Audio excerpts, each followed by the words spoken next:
My name's Simon Fernandez. I'm from Ferdy's Food Lab in London. For this video I'm going to show you how to cook a risotto. Risotto is a very wide and varied dish.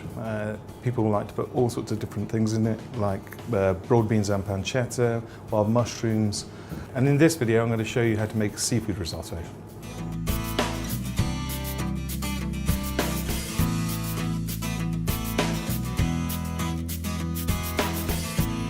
The seafood component of this dish is going to be squid and king prawns.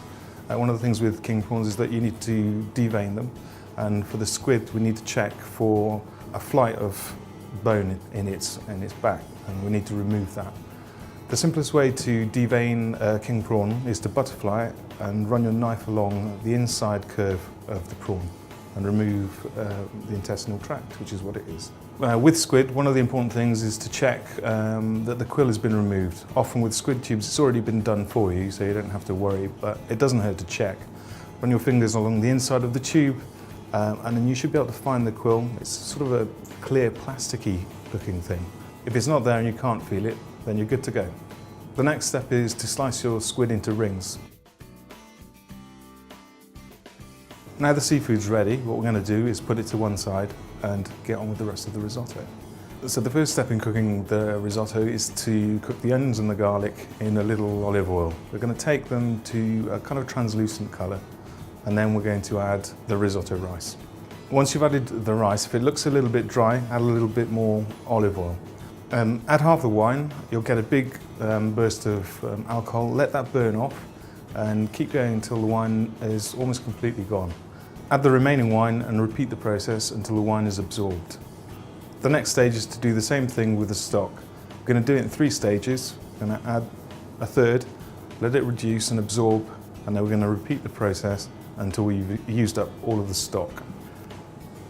By this stage your rice is going to be almost cooked. You may need to add a little bit more water. We're going to add a little bit more because the rice isn't quite there.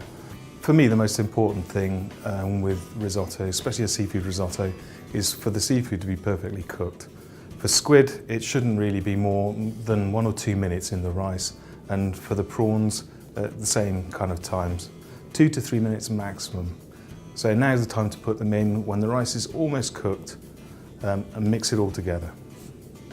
Raw prawns are for the most part blue or grey, and as they cook they'll turn a glorious pink colour, which will give you a good indicator of how far cooked the seafood is.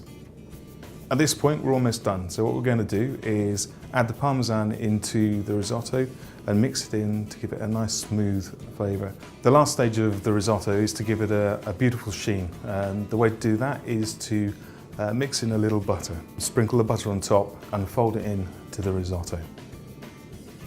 You can serve this quite simply as it is, it's fantastic.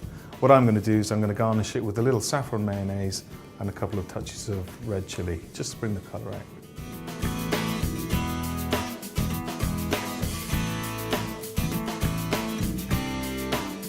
And that's how you cook risotto.